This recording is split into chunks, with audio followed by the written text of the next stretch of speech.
Assalamualaikum warahmatullahi taala wabarakatuh. Apa khabar kepada penonton-penonton semua? Terima kasih kerana sudi menonton channel Akademi Al-Quran Amalillah, dan terima kasih kerana terus setia bersama kami di setiap video yang kami sediakan kepada anda semua.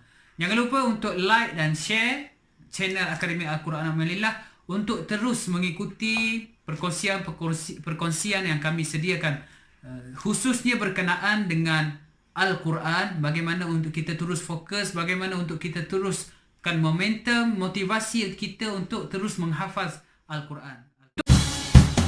Setahun menempa sejarah, itu cita dan harapan membanggakan ibu ayah. Untuk video kali ini, saya ingin mengkongsikan kepada anda semua tips-tips yang baru tentang bagaimana untuk kita memudahkan urusan kita untuk teruskan momentum fokus kita untuk menghafal Al-Quran.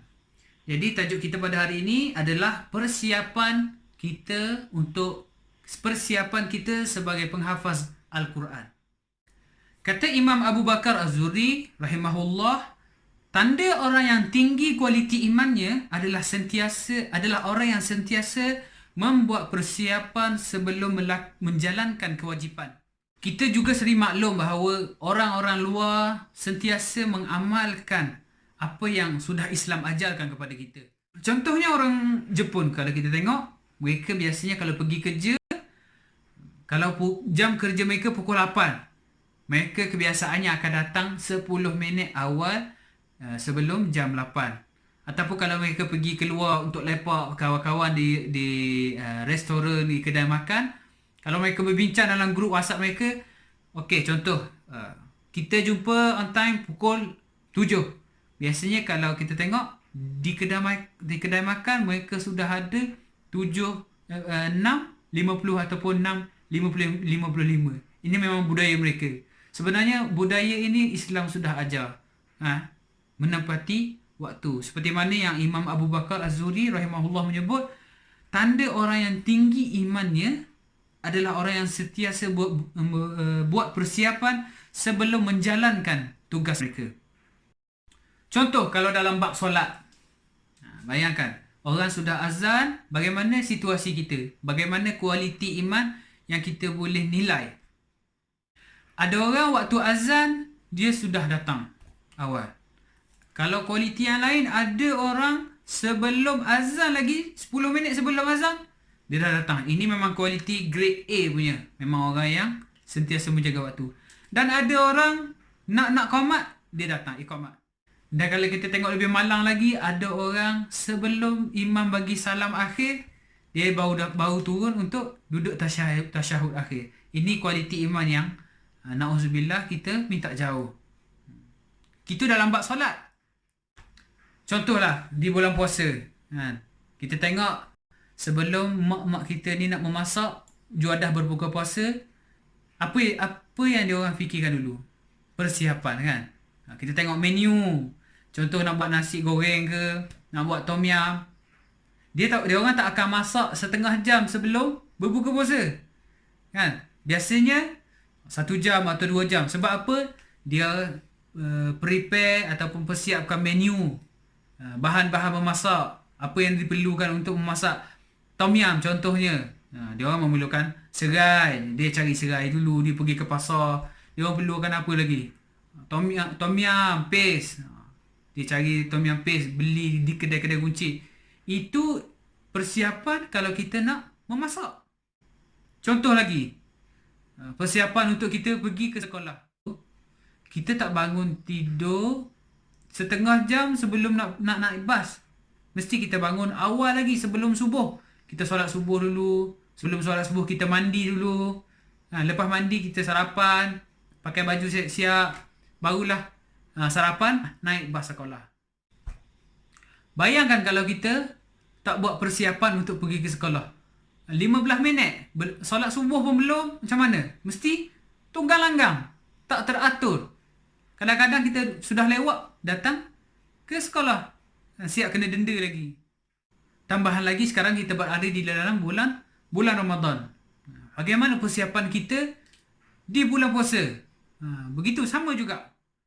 Kita kena buat persiapan dari sudut mental kita, fizikal kita. Dan yang paling penting adalah persiapan ilmu.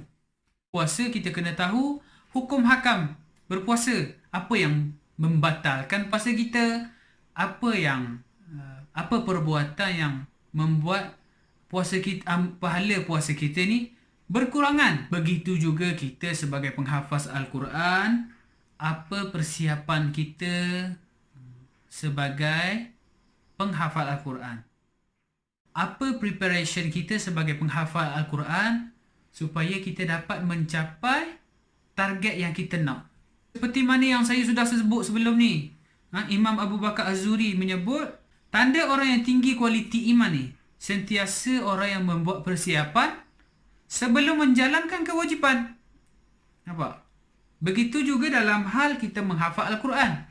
Tanda kita sentiasa bersedia untuk menghafal Al-Quran adalah kita membuat persiapan sebelum membuat kewajipan menghafal Al-Quran. Salah satu persiapan kita untuk menjadi hafiz Al-Quran adalah kita buat jadual harian kita. Sebelum kita bangun subuh, sebelum kita solat subuh, kita bangun jam berapa? Contoh lagi bulan puasa ni, sebelum sahur lagi kita dah bangun. Bagi penghafal Al-Quran, 4:30 solat tahajud dulu, semayang, sunat taubat, witir.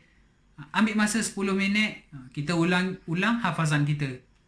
Khusus untuk adik-adik akmal yang berada di rumah sekarang ni, di waktu PKP, 10 minit sebelum kita tasmik dengan ustazah, kita sudah berada di hadapan telefon. Bukanlah waktu kita nak tasmik, kita masih lagi sibuk buat kerja lain. Bila kita kurang persiapan, hafalan kita juga akan terjejas. Semua kerja kita akan jadi last minute. Selain persiapan kita sebagai pelajar, sebagai penghafaz Al-Quran, kita juga memerlukan kerjasama dengan ibu ayah kita. Minta tolong dengan ibu ayah kita. Kita buat jadual, kita tunjuk jadual harian hafazan kita kepada ibu ayah kita. Okey, minta tolong mak, minta tolong ayah.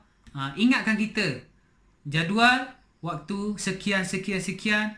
Minta tolong mak, tolong ingatkan saya. Waktu ini saya kena buat macam ni. Waktu ini saya kena solat duha.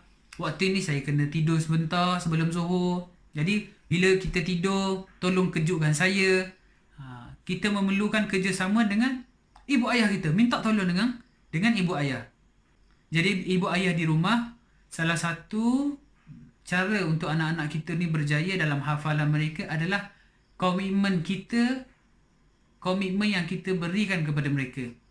Lagi-lagi situasi PKP yang kita hadapi sekarang, kita sangat memerlukan kerjasama daripada guru hafazan, pelajar dan juga ibu ayah. Ini 3 serangkai piramid saling berhubung.